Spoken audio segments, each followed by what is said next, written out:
আসসালামু আলাইকুম বন্ধুরা, কেমন আছেন সবাই? ববির রান্নাঘরে আপনাদের সবাইকে স্বাগত। আজকের রেসিপি হলো চটজলদি ফুচকা। কিভাবে বানাবো আমরা বাড়িতেই সন্ধ্যের খাবারের জন্য। প্রথমে লাগবে 1 কাপ সুজি, কিছু আটা আর পরিমাণ মতো নুন, আগে থেকে সেদ্ধ করে রাখা আলু, তেঁতুল, পেঁয়াজ, আগে থেকে করে রাখা ভাজা মশলা আর চিলি ফ্লেক্স। এখানে আমি কাঁচা লঙ্কাটা ইউজ করলাম না। এই উপকরণগুলো লাগবে। সন্ধেবেলা খাবারের জন্য ফুচকাটা খুব চটজলদি বানিয়ে নেব আমরা। তো 1 কাপে একটা বাটি নিয়ে তাতে আমি নিজের পরিমাণ মতো 10টা চামচ মতো সুজি নিয়ে নিলাম। এরপর কিছু পরিমাণ আটা নিয়ে নেব। আমি এখানে 3 চামচের মতো আটা নিলাম। এবার এটাতে একটু নুন মিক্স করতে হবে পরিমাণ মতো। এবার এটাতে মেশাতে হবে ভালোভাবে। এরপর এতে আপনি একটু হালকা গরম জল বা নর্মাল জলও দিতে পারেন। এবার মেখে নিতে হবে, ভালোভাবে মেখে নিতে হবে। এটা আমি খুব চটজলদি বানাবো, খুব কম উপকরণে আপনি সহজভাবে যেভাবে বানাতে পারেন সেটা দেখুন। আমার এই আটাটা অনেক নরম হয়ে গেছে। এবার এটাকে একটা সাদা কাপড়ে ঢেকে রাখতে হবে যাতে এটা আরও বেশি নরম হয়। তো আমি এটা কিছুক্ষণ রেখে দেবো এখানে। তো এখানে আমি আলুটা মেখে নেবো, তার জন্য সেদ্ধ আলুটাকে আমি ভেঙে নিলাম।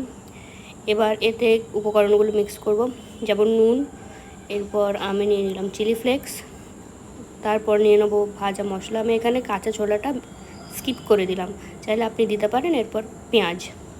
এবার পেঁয়াজ দেওয়ার পর এগুলোকে ভালো করে মিক্স করে নেব। উপকরণগুলো খুবই কম, কিন্তু এর স্বাদটা খুবই দারুণ। আপনারা চাইলে বাড়িতে ট্রাই করতে পারেন। এবার আমি ফুচকার টক জলটা করে নেব। তার জন্য পরিমাণ মতো জল নিয়ে নিতে হবে। এরপর দেবেন তেঁতুল। এবার এটাকে ভালো করে জলে গুলে নিতে হবে। তেঁতুলটাকে গুলে নেওয়ার পর এতে দিয়ে দেবেন লেবু চিপে দিয়ে দিতে হবে। তারপর এতে নুন, তারপর একটু ভাজা মশলা আর চিলি ফ্লেক্স দিয়ে দেবেন। দিয়ে জলটাকে ভালো করে মিশিয়ে তৈরি হয়ে যাবে ফুচকার টক জল।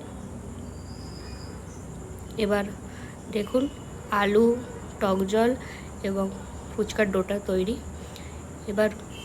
এবার ফুচকার ডোটাকে ভালো করে মাখিয়ে নিতে হবে আর একবার। তারপর এবার এটাকে বেলতে হবে। এটাকে আপনারা দুভাবে করতে পারবেন, বেলতে পারবেন। যেমন আমি এটাকে প্রথমে দুভাগে ভাগ করে নিলাম, দুটো লিচি করে নিলাম। এবার এটাকে ছুরি দিয়ে ছোট ছোট পিস করে নিতে হবে। পিস করে নেওয়ার পর এগুলোকে বেলতে হবে ছোট ছোট করে।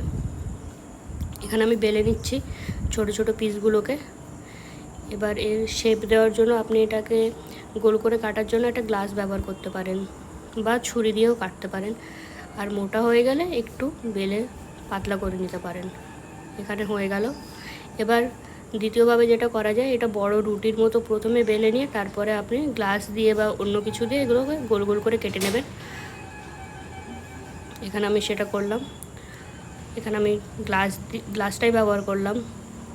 গ্লাসটা ব্যবহার করে আমি কেটে নিচ্ছি।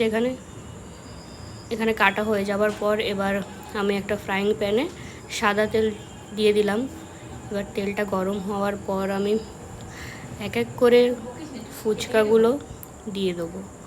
দেখুন বন্ধুরা কত ভালোভাবে ফুলছে। আপনারাও চাইলে করতে পারবেন। খুব ভালোভাবে ফুলছে এগুলো আর খুবই মচমচে হচ্ছিল। এরপর এক এক করে আমি দিয়ে দেবো সবকটা ফুচকা। সবকটাই খুব ভালোভাবে ফুলছিল। আপনারা চাইলে দুটো তিনটে একসাথে করতে পারেন। আমি এখানে দুটো করে করছিলাম। সবকটা খুব ভালোভাবে ফুলে গেছিলো।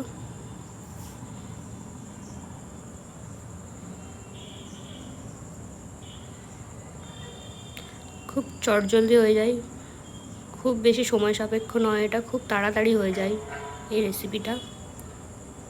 দেখুন বন্ধুরা, আপনাদের একটা আমি ভেঙে দেখাচ্ছি কতটা মুচমুচে হয়েছে।